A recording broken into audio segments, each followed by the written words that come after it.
Welcome to Part 6 of Murder and Marriage. Visit brooksaudiobooks.com for an awesome collection of unique, full-length audiobooks. And be sure to subscribe to be notified when new books are released. Chapter 16. A Cry in the Night. Why doesn't God create an insect to wipe out weeds? Mrs. Norby wondered aloud. Though she seldom voiced her feelings, she had developed a habit of muttering to herself when alone, a practice that Suzanne had often seized upon to gather quite a bit of useful information her mistress was unaware of. "Suzanne," Mrs. Norby called, and her maid emerged from Brandi's room into the boudoir. "Yes, madame," Suzanne asked. "Which bedroom did you assign to Mrs. Hull for the night?" "The pink bedroom, madame, across from Dr. Curtis's room," Suzanne replied, smoothing a crease in her lovely apron. "Very well." Mrs. Norby checked her watch. "It's getting late, Suzanne. I have everything I need, so there's no reason for you to wait for me. Good night." "Good night, madame." Suzanne turned at the door. "I hope you have a restful night." Mrs. Norby glanced up just in time to see the petite figure of her French maid in her elegant black dress as Suzanne slipped through the hall, shutting the door behind her. Crossing the boudoir, she entered her daughter's bedroom. Brandi was about to turn off the reading lamp, but left it on as her mother approached the bed. "Now, Brandi," Mrs. Norby settled into the nearest chair. "We're alone, and I need you to tell me everything about this little escapade of yours." "Escapade," Brandi shot up in bed. "What a word, Mother." "Doesn't it fit the situation?" Mrs. Norby replied smoothly, meeting her daughter's indignant glare with calmness. "You slip away without saying a word to me, drive for miles in the countryside, narrowly avoid a serious accident, leave your car abandoned by the road, and come home just before midnight in a farm truck. I could very well call it an indiscreet escapade." Brandi's small hands clutched the bedclothes tightly, pulling them closer. "You forget that I wasn't alone, Mother," she stressed each word. "Dr. Curtis, my fiancé, was with me." Norby stared at her daughter in silence for a moment. "Are you still intent on going through with this arranged marriage?" she asked sharply. Brandi's cheeks flushed a deep red. "Please remember, Mother, that this arrangement was not my choice," she replied. "You were the one who pushed for it the hardest." Mrs. Norby's gaze drifted from Brandi to a photograph in a silver frame on her dressing table. It was a striking likeness of her brother-in-law, John Norby. She quickly looked away. "Have you fully recovered from your scare, Brandi?" she asked more gently. At this unexpected change of subject, Brandi relaxed against her pillows. Was it possible her mother didn't want to continue a conversation that might spark a full-blown argument? "I'm better, thank you," she said. "Dr. Curtis did everything he could for me. If it weren't for his quick thinking when the car brakes failed, I might have been killed." Mrs. Norby turned pale. "I'm very grateful to Dr. Curtis," she said, with more sincerity than usual. "I fear I have misjudged him." Brandi regarded her mother with curiosity. What did this sudden change of heart mean? They sat in silence for 2 minutes, then Mrs. Norby stood up, leaned down, and kissed Brandi. "Tomorrow morning," she announced, "I will send a note to the society editors of the local newspapers asking them to announce your engagement to Dr. Curtis. Good night, Brandi. Sweet dreams." With that, she went to her bedroom feeling that she had fulfilled her responsibilities to herself, to Brandi, and to society as a whole. Meanwhile, downstairs in the library, David Curtis hung up the telephone with growing frustration. This was the 6th time he had tried to reach Dr. Leonard de la Cruz. He was eager to talk to de la Cruz, but the doctor had been called to Baltimore for an operation and hadn't returned. Curtis didn't want to leave a message for de la Cruz to call him back so late in the evening. The telephone bell could disrupt the household's tranquility. Curtis hadn't seen de la Cruz since they uncovered the stained scalpel hidden among the ferns in the reception hall. A lot had happened since then, and he was eager to share the latest developments with his clear-headed friend. He had complete trust in de la Cruz's judgment and advice. Brandi's condition weighed on his mind. After arriving home in the farmer's small truck, He had convinced her to go straight to bed and instructed Suzanne to give her a sedative once she was undressed. Brandi hadn't mentioned her encounter with the masked man, leading Curtis to believe that her second fainting spell was simply nerves stretched to the breaking point. As Curtis approached the table by the entrance to the library, where he had left his cigarette case and matches, he heard the front door open and a surprised exclamation from a girl, followed by a deeper male voice. "What on earth, Stephanie? Where have you been at this hour?" Sam Jackson asked, pausing on his way from the circular staircase to the library. Stephanie closed the front door quietly and put a finger to her lips. "Not so loud, Sam," she replied softly. "I don't want to wake anyone. I couldn't sleep, so I went for a walk around the grounds." Jackson studied her with concern. Stephanie's beauty was accentuated by her lovely evening gown and elegant wrap, which she had partially pushed back, revealing her beautifully shaped neck and throat. "Listen, Stephanie," he said, stepping closer. "I've really wanted to see you. I need to talk to you about how awful I feel regarding this situation." "It's not your fault, Sam." "I know. But to take anything away from you." His voice trembled with an intensity that surprised Curtis, who was an unwilling listener to their exchange. "I wish I could find that addendum granting you the $1 million, even though it would drive a final wedge between us." "Sam, I've asked you countless times to marry me." Jackson forced a light-hearted smile, but the deep love and sorrow in his eyes revealed a story of humility and unwavering devotion to a dream. "I'm not much to look at, and while I'm not destitute, I'm no millionaire. Still, Stephanie, I'd give anything to serve you, to protect you from suffering." "Sam!" Stephanie's eyes glistened with unshed tears as she placed her hand on the small lawyer's. "You are the best and truest friend." "And that's all I'll ever be," Jackson sighed, a hint of despair in his voice. "I won't keep you any longer, Stephanie. You look completely worn out. Go get some rest, dear." He turned away quickly, afraid to say more, and missed the fleeting glance she cast back at him as she quietly ascended the staircase. Curtis was at the telephone stand when Jackson entered the library. "I couldn't find you in your room, Curtis," Jackson said as he pulled up a chair. "I figured you might be here, so I came down. I hope you're not in a rush to head to bed." "No." "Good." Jackson moved his chair closer to Curtis and pulled several papers from his pocket. Picking one telegram, he opened it. "I contacted a reliable friend in Chicago and asked for information about Frank Elliott." "And what did he say?" Jackson held up the telegram and read aloud. "Elliott, promoter. He has solid financial backing and a guaranteed income of $15,000 a year. A man of integrity with a good reputation in his community. Member of the Stock Exchange and University Club." He lowered the telegram and let his glasses dangle from their cord. "That gives Elliott a clean bill of health." "Apparently, yes," Curtis replied cautiously. "Do you think your friend could provide a photo or a personal description of Elliott?" Jackson looked at his companion, puzzled. "Do you doubt our visitor's identity?"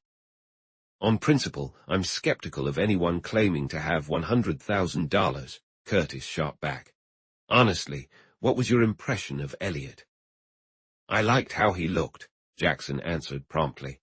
"He was well-dressed and seemed to fit the bill of a successful businessman, not to mention he carried himself like a true gentleman." "And how old would you say he is?" "About 45, I'd guess." Jackson leaned back in his chair comfortably.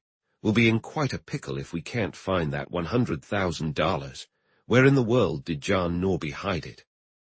"And who on earth murdered Norby?" Curtis exclaimed with equal intensity. He hesitated for a moment. "I barely knew Norby. I never even met the man," he added with a fleeting smile. "Do you think he took that money for himself?" "Good grief, no." Jackson's voice was filled with shocked disbelief. "John was a man of integrity in every aspect of life." "Then," Curtis took a deep breath, "it's up to us to track down the money and keep his memory untarnished." "And find his killer," Jackson added solemnly. Curtis shifted restlessly.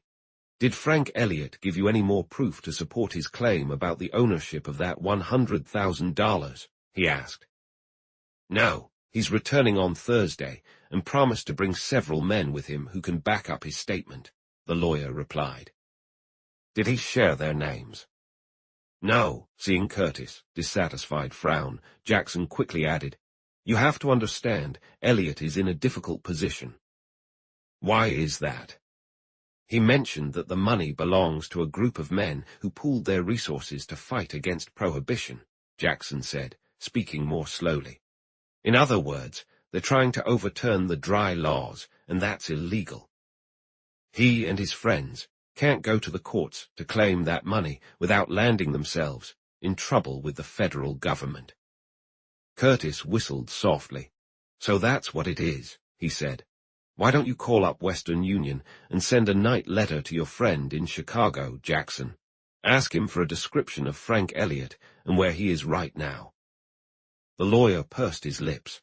Fine, if you insist, he shrugged and reluctantly headed to the telephone. It took him 10 minutes to get his message written down by a sleepy operator, and by the time he hung up, his mood had soured. I'm off to bed, he said gruffly. You coming, Curtis?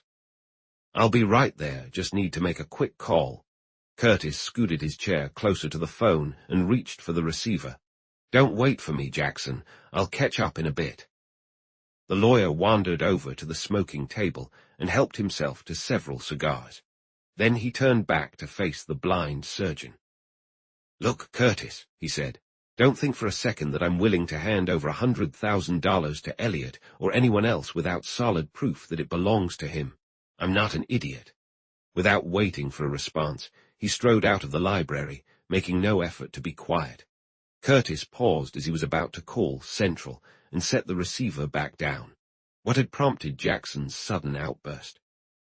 The lawyer's conversation with Stephanie Hull, which he had accidentally overheard, was the first hint Curtis had that Jackson was in love with her. Clearly, he was a long-time, unsuccessful suitor, judging by what he had said to Stephanie. Could it be that Jackson had stolen the codicil to Norby's, so Stephanie wouldn't inherit the $1 million, and as Jackson himself had put it, put up another barrier between them?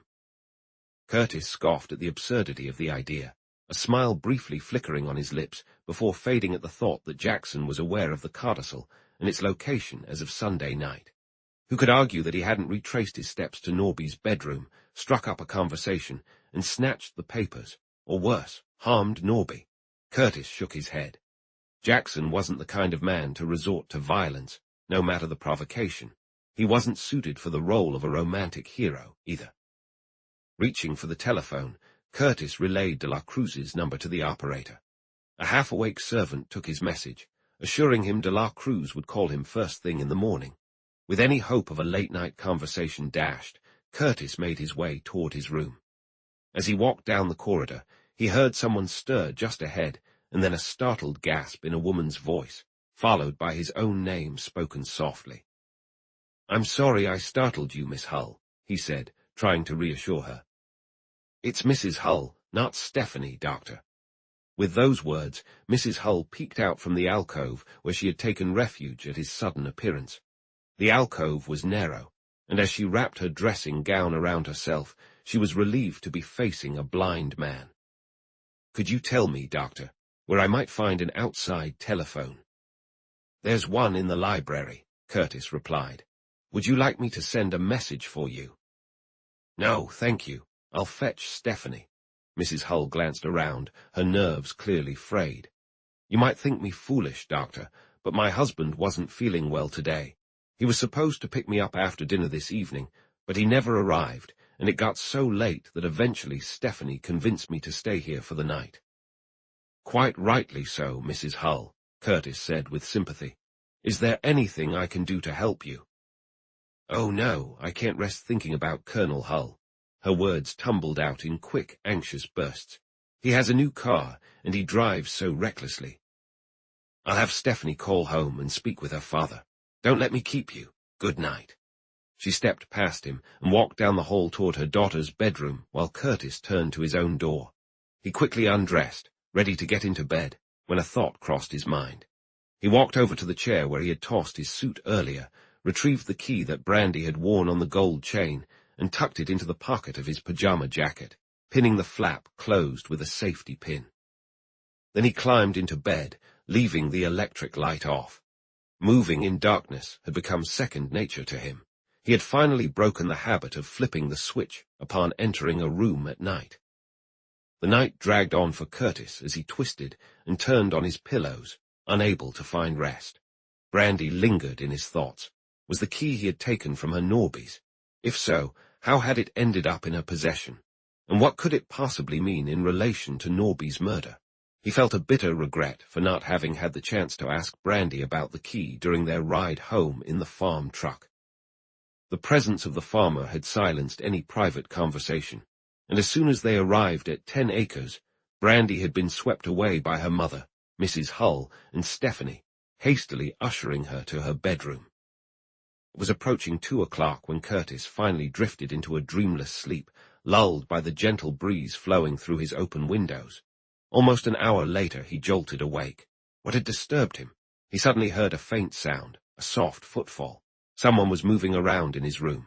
Curtis lay still, every sense alert, his nerves on edge. With an act of will he kept his eyes shut. Had the intruder turned on the electric light? If so, he was at an even greater disadvantage.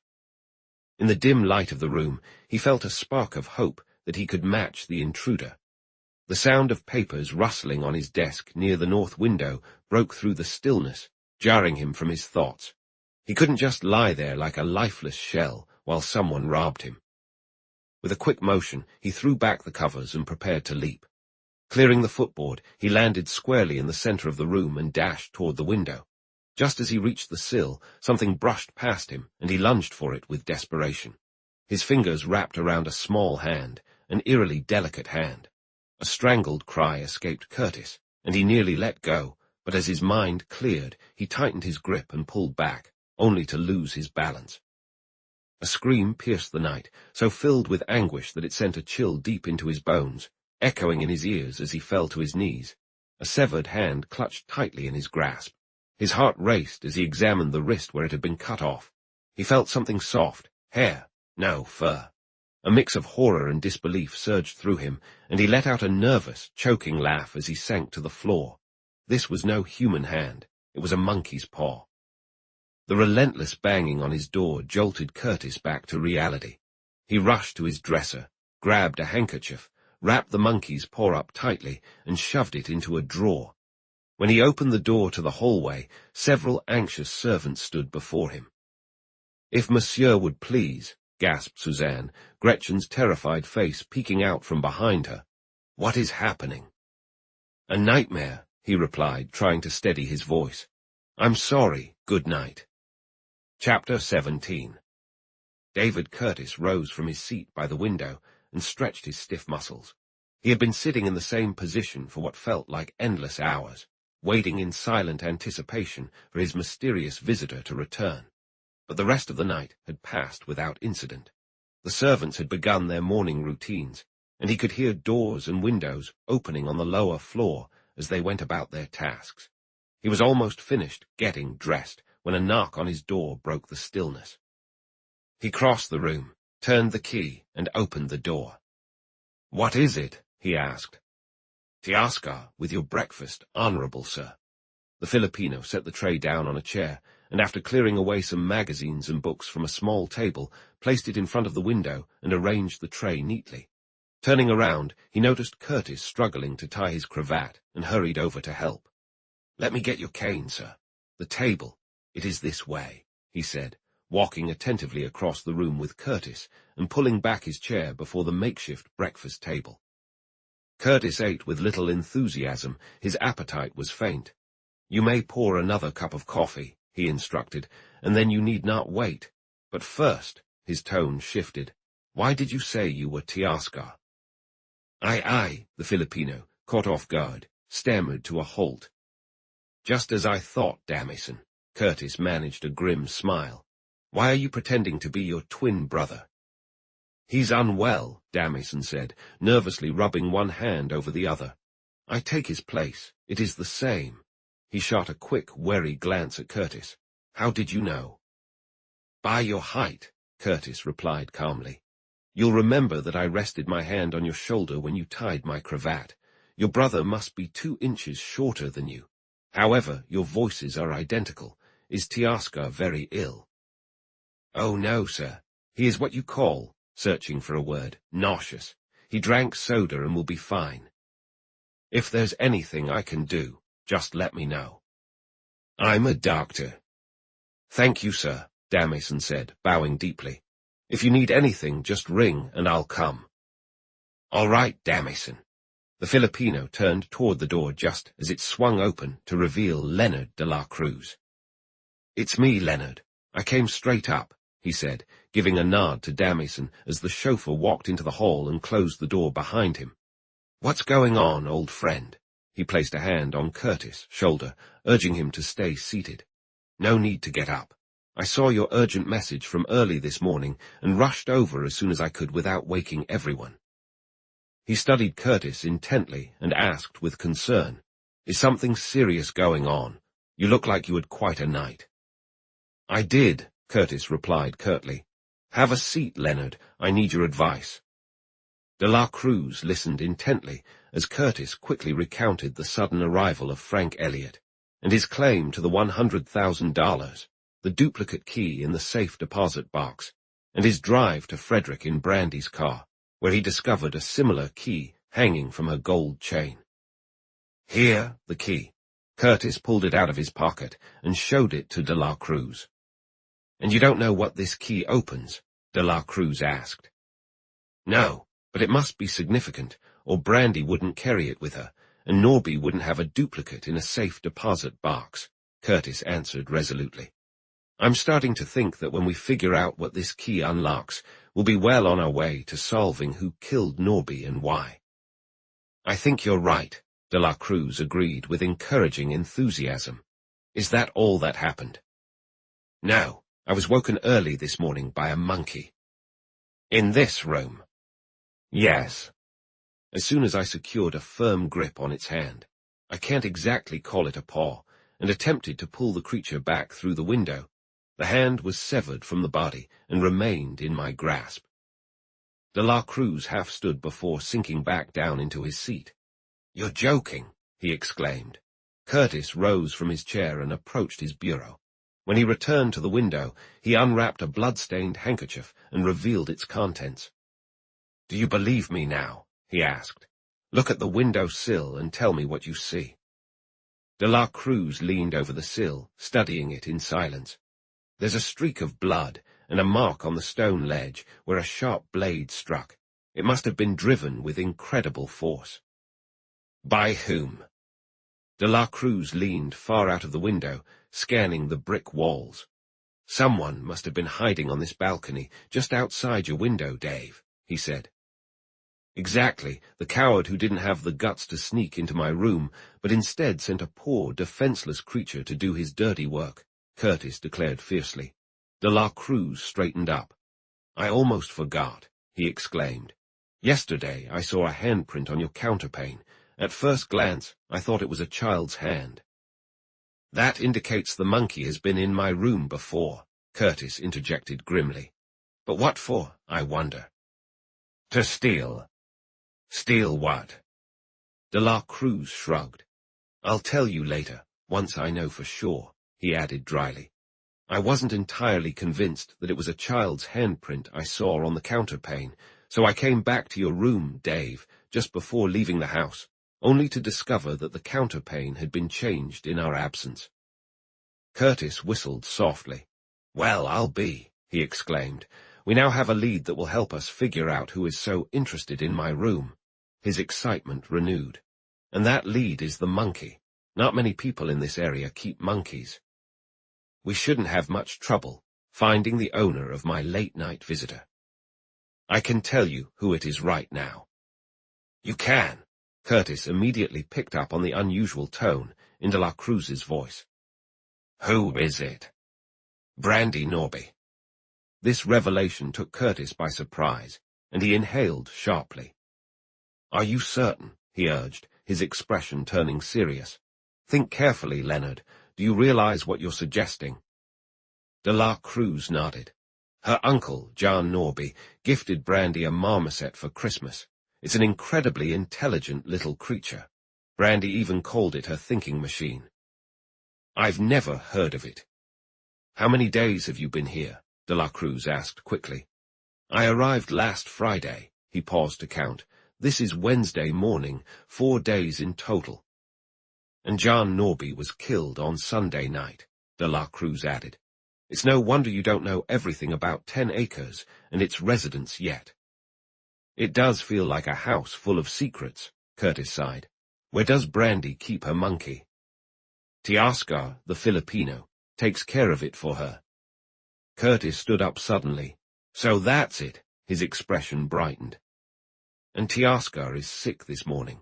Go, Leonard, and find out if the monkey is still alive and if its paw is missing. If it is, get a warrant for Teoscar's arrest. On what charges? For breaking and entering, Curtis said grimly. That should be enough to hold him for now. Hurry, Leonard. He pushed his friend impatiently toward the door and into the hallway. They reached the top of the spiral staircase when Gretchen stepped in front of them. Dr. de la Cruz, she called softly, causing the two men to stop. Please come and see Miss Stephanie. Is she unwell? De la Cruz asked, noticing Curtis's annoyed frown at the interruption. Gretchen lowered her gaze, and as de la Cruz looked at her more closely, he saw that she was in tears. Which room is Miss Stephanie in? He asked. Gretchen pointed down the left corridor, her expression blank. Stay here, Dave, and I'll be back as soon as I can. As Curtis leaned against the banister, he caught a soft sob to his right, where Gretchen hidden her face in her apron. What's wrong? He asked gently. What's troubling you, Gretchen? It's Miss Stephanie, she stammered. She got terrible news on the phone. What kind of news? He pressed. Her father was hurt last night in a car accident. Gretchen inhaled sharply, trying to hold back tears. Miss Stephanie's afraid to tell her mother. Poor Miss Stephanie. Curtis felt a twinge of sympathy for her genuine sorrow. Maybe Miss Stephanie is overreacting, he suggested. Her father might not be seriously injured. Gretchen looked unconvinced. It was what you call a bad smash, she repeated, almost mechanically. I feel for her because we came here from the same country, and she is dear to me. Curtis had a good memory. Where had he heard Gretchen use that phrase before, in such a distressed tone? Before he could ask her more, she darted down the corridor towards Stephanie's bedroom. He lingered by the staircase for more than 5 minutes, growing restless before he turned and began pacing the hall, each step taking him farther from the staircase. He abruptly stopped in front of a closed door and hesitantly touched the knob. A piece of twine still dangled from it. His memory served him right about the position of John Norby's bedroom. He pushed the door open and stepped inside. Mon Dieu, Suzanne's startled voice made him pause. Mon Dieu, Monsieur le Docteur. She quickly composed herself and lowered her voice to a more normal level. You have. She reached toward the door to steady herself as she knelt, but Curtis had already swung the door shut again. As he did so, his hand brushed against the inside knob. Hanging from the key in the lock was a wig. Is this yours? He asked courteously, masking his surprise and his urge to chuckle. Indeed, monsieur. Suzanne slipped past him and retrieved her wig from the key, where it had become tangled with the hairpiece she always wore. Not long ago, monsieur, I was struck down by fever, which left me without my hair. Her nimble fingers adjusted the wig and cap back into place. I would appreciate it if you wouldn't speak of my misfortune. Of course, Suzanne, I will say nothing. Merci, monsieur. And without another word, Suzanne hurried off, failing to notice a small object bouncing along the hall. She had left the door slightly ajar, and through the narrow opening, it slipped into John Norby's bedroom. Curtis leaned on his cane, lost in thought. His brief exchange with the French maid had sparked his curiosity about her presence in Norby's room. What was she doing there? And more importantly, why was she on her knees? If she hadn't been kneeling, how could her wig have gotten caught in the door's key? He must have swung the door toward her when he entered. If she had been directly in front of it, he wouldn't have been able to open it without using some force. Curtis moved to the door and grasped the inside knob, pulling it open slowly while stepping to the side. The door swung against the right wall of the bedroom. Suzanne must have been kneeling there when he came in. He stood still for a moment, then pushed the door closed again. He didn't move until he heard the soft click of the latch. Tucking his cane under his arm, he began to run his hands over the high mahogany panels that adorned the room. Whatever had piqued Mrs. Norby's French maid's interest might be worth his attention as well. He made his way to the corner by the door, then, undeterred by his earlier lack of success, began to retrace his steps, feeling each panel as he moved along. He had covered quite a bit of ground in the room when he paused to push a chair out of his path. "Watch your step," the hoarse warning came just as his foot was about to descend, and he swayed back in startled surprise. His hand struck the wainscoting with a loud thud. He caught a faint, buzzing sound, and a panel swung open toward him. Curtis grabbed it just in time to regain his balance. He heard the flutter of wings as a bird landed on his shoulder. Pretty pole, the parrot squawked, preening its feathers before its softer tones turned sharp. "Brandi, you devil, I've got you." Curtis scratched the parrot's head. "I'll wring your neck one day, Ruffles," he muttered, "maybe." The parrot let out a chuckle that hinted at mischief as it hopped down to the floor and made its way back to its old spot. From there, the bird watched Curtis closely as he turned his focus to the open panel and the steel door it cleverly concealed when closed. His immediate task was to locate the spring that he had accidentally triggered, so he could open the panel again. After a diligent search, he found a section where the panels joined. The spring was an ingenious mechanism, and Curtis made certain he could operate it before shifting his attention to the steel door. He ran his fingers lightly over its surface and discovered the small keyhole. Taking out the key he had lifted from Brandi's gold chain the night before, he inserted it into the lock. With a twist of his wrist, the door creaked open slowly. Curtis hesitated for a few seconds before reaching inside the compartment. He felt several packages stacked on top of each other. Picking one up, he removed the rubber band and examined the banknotes before returning them to their hidden place.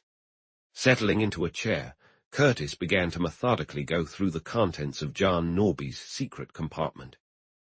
10 minutes later, Curtis shut the bedroom door, carefully locking it and slipping the key into his pocket. There was no hint of hesitation in the blind surgeon's actions. He moved with the confidence of a strong, fearless, and capable man as he quietly made his way down the hallway toward the servants' quarters of the house. Chapter 18. The Police Warrant. Suzanne spent a little while fixing the damage that worry and shock had done to Mrs. Norby's complexion. "That's enough, Suzanne." Mrs. Norby stood in front of her dressing table. "Tell Miss Brandi that I'm waiting for her." Suzanne flinched at her sharp tone. The usually composed French maid was clearly on edge. Before she could carry out the order, Brandi appeared in the doorway. "What is it, Mother?" she asked. "Why did you send for me to get ready so quickly?" Mrs. Norby paused to pick up a half sheet of note paper that she had tossed onto her breakfast tray earlier. "This is from Coroner Penfield," she explained. "He has had the nerve to demand that you and I join him in the library immediately." Brandi stepped back toward the boudoir, a startled look flashing across her face. It seemed to Suzanne's keen eyes that she was looking for refuge. "Why does Coroner Penfield want to see us?" Brandi asked. "God only knows," Mrs. Norby replied, her shoulders lifting in dismissal. "He mentions in his note that Inspector Cowser is with him." Brandi took a deep breath. "Let's go down right away, Mother," she suggested. "Anything is better than just waiting here." "Very well." Mrs. Norby picked up a scented handkerchief. "Close my door, Suzanne, and make sure no one enters this room. Come, Brandi." As Mrs. Norby and Brandi made their way across the reception hall toward the library, they ran into Mrs. Hull, who was just exiting the dining room. She had never liked having breakfast served in her bedroom, and with Sam Jackson for company, she had just finished her meal. "Where are you off to so early in the morning, Belle?" she asked, as her cousin paused to greet her. I can't recall ever seeing you up and dressed at this hour since we've known each other. You wouldn't see me now if it weren't for a rude message from Coroner Penfield, Mrs. Norby replied sharply. He and Inspector Cowser are waiting in the library to talk to Brandi. Brandi shivered involuntarily. As she walked down the long upper corridor and descended the staircase, she wished for a word of compassion, encouragement, or understanding from her mother. If only she could feel that she wasn't completely alone, the upcoming meeting would seem much less daunting. Just a word, a glance, a gentle touch.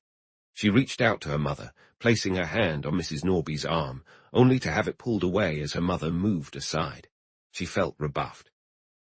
Mrs. Hull noticed the exchange and understood its meaning as she caught the tragic look in Brandi's eyes. Anger surged within her, overpowering all other emotions. She wrapped her arm around the young girl's waist and held her tightly. I've always wanted to meet a coroner, she said calmly, facing Mrs. Norby's disapproving glare with unshaken composure. I think I'll join you and Brandi. Come, dear, and she punctuated her words with a kiss, which Brandi returned enthusiastically, unaware that tears had dampened her cheek.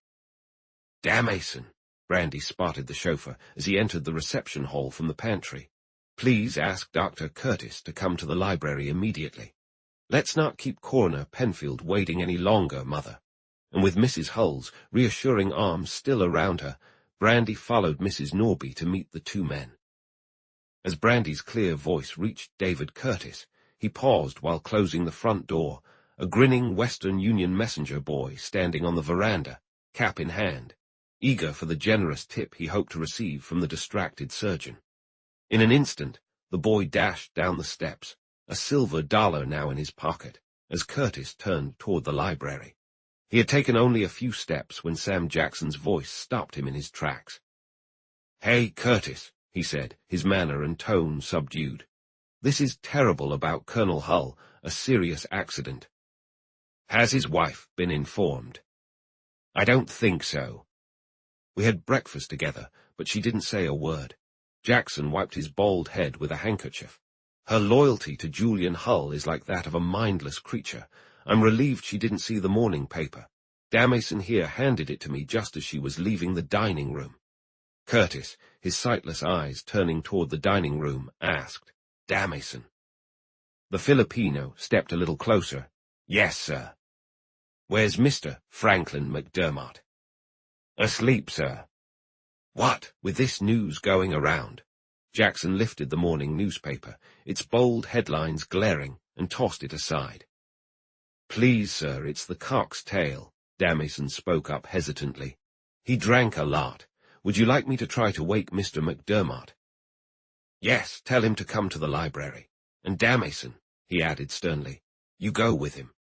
Damnation bowed, then hurried off, taking the circular staircase 2 steps at a time, nearly crashing into Stephanie Hull and Leonard de la Cruz as they came down the corridor, deep in conversation.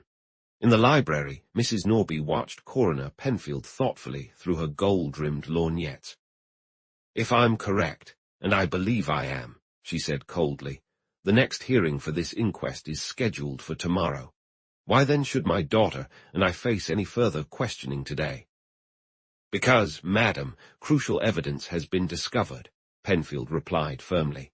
Inspector Cowser has an unpleasant duty to fulfill. Cowser stepped forward, clearly reluctant. His gaze fell on Brandi's pale face, and seeing her youth made his heart ache. His encounters with criminals had not hardened him to human suffering. Brandi Norby, he began, without any preamble. I'm arresting you for the murder of your uncle, John Norby. Brandi tried to speak twice, but both times her voice failed her. Mrs. Hull's choked sob reached her ears faintly, but what weighed more heavily on Brandi was her mother's cold silence. What basis do you have for such an absurd accusation? Brandi asked, her voice sounding strange to her own ears. You'll find out in due time, Cowser replied, presenting the police warrant held in his hand, its official seal glaring. I must caution you that anything you say could be used against you. And, Brandi faced him bravely, her eyes lit with anger. You refuse to tell me the grounds for your accusation, and then you threaten me by saying that anything I say in my defense will be used against me. Is that fair? Is it honorable to put me at such a disadvantage? That's neither fair nor required by law, a stern voice interjected from behind her. Brandi turned, a soft cry of relief escaping her lips as Curtis stepped forward to confront Inspector Cowser. Just behind him was Sam Jackson, gripping a telegram that he had been too agitated to understand. Now, Cowser, you can't intimidate my client like this, the lawyer said firmly. Stay within the bounds of the law. I am completely within my rights, Cowser retorted, his frustration mounting. Hold on a moment. Curtis raised his hand, turning to Coroner Penfield. For the sake of fairness to Miss Norby, and to avoid any serious mistakes by the police, I insist that Inspector Cowser explain the reasons behind this warrant for Miss Norby's arrest. Reasons, Cowser snapped, cutting off Penfield before he could respond. There are plenty of reasons. First, the motive. She wanted to destroy a change to her uncle's will that took away her bequest of $1 million. Second, the opportunity. Starnes, the butler, saw her in his bedroom late Sunday night and overheard their argument. Third, there was her conversation with a man outside the chambermaid's window where she said, "I'll do it tonight." Fourth, the parrot repeated Norby's words, "Brandi, I've caught you, you devil." Cowser paused and looked at Brandi, then quickly averted his gaze. Her pale face unsettled him. Fifth, the weapon, he continued. You really messed up there. I helped you find the weapon, Brandi shot back. Does that sound like something a guilty person would do? That was just clever distraction, Cowser replied.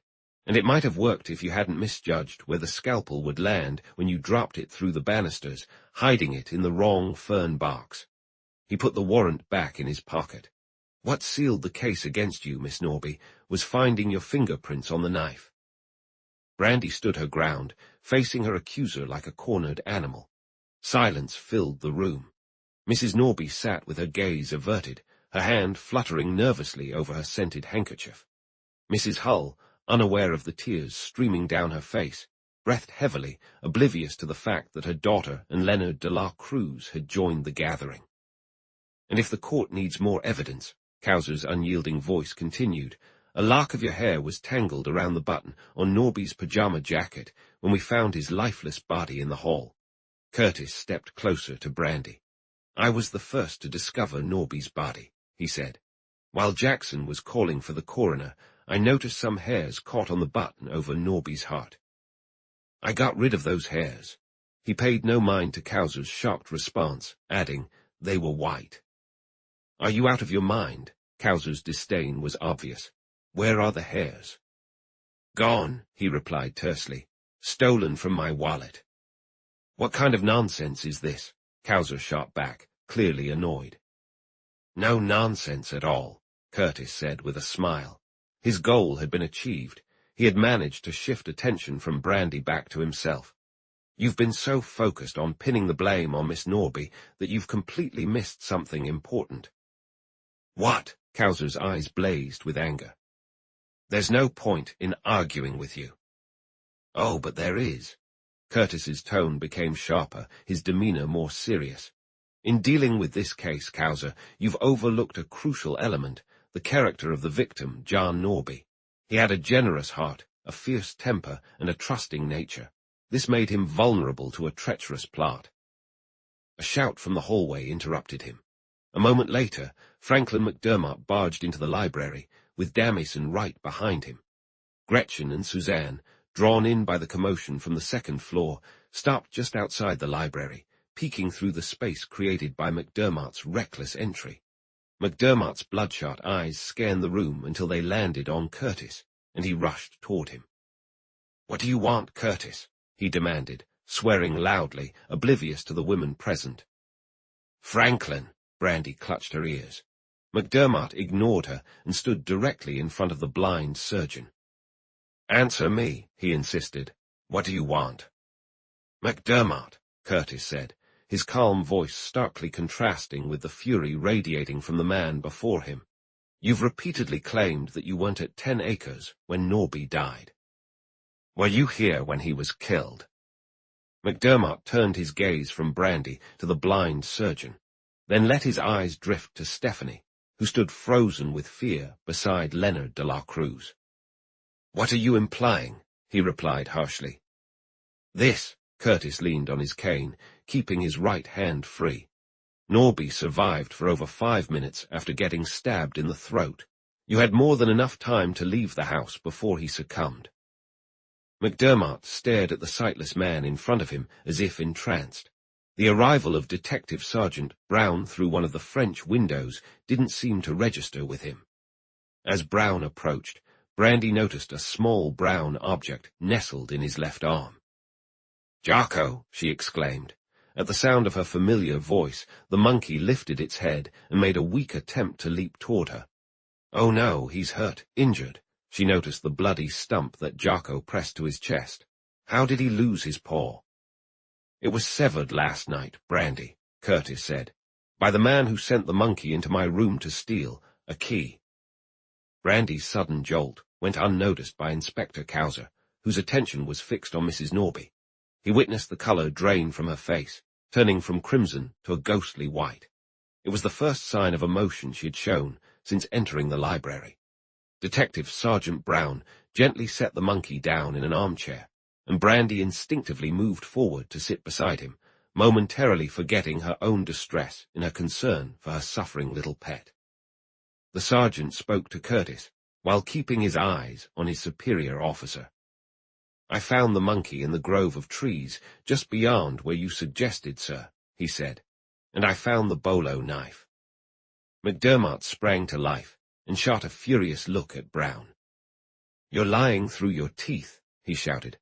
"That knife belongs to Tiaska." "Who lent it to you?" Curtis's voice sliced through the air sharply. "It was you, McDermott, who knew that John Norby had withdrawn $100,000 in cash to invest in certain securities. It was you who took advantage of someone else's misfortune. You, contemptible lowlife, used a woman as your pawn." He turned abruptly. "Cowser, get Gretchen in here."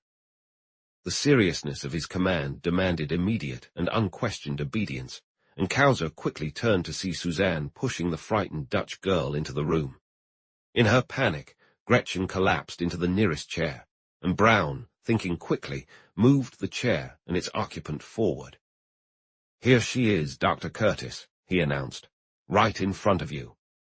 "Gretchen," Curtis said more gently, "at the inquest you testified that the voice of the woman under your window on Sunday night belonged to your young Mies. Coroner Penfield assumed you were talking about your employer, Miss Brandi Norby. This time we need a clear answer. Don't just nod like you did before. Did you mean young Mies to refer to Miss Brandi or Miss Stephanie Hull?" Gretchen's frightened eyes darted around the room. Aye, she stammered. "It was, God help me, it was," she choked on a sob. "It was Mies, Stephanie." Curtis broke the silence as he looked towards the door. "Is Miss Hull here?" "Yes," Stephanie kept her voice steady, but Dr. de la Cruz couldn't help but notice the growing distress in her pale, twitching face. "What is it, Dr. Curtis?" "Are you engaged to marry Franklin McDermott?" Stephanie carefully avoided looking at her mother. "I was," she admitted, "once." "Stephanie," McDermott turned pale with rage. "You're not abandoning me. He can't prove anything." "He only knows that John Norby was killed by your accomplice." Curtis moved toward the direction of Stephanie's voice. He was close to reaching her when a figure blocked his way. "Just a moment, Doctor. I am the one who stabbed John Norby," Mrs. Hull said as she placed her hand in his.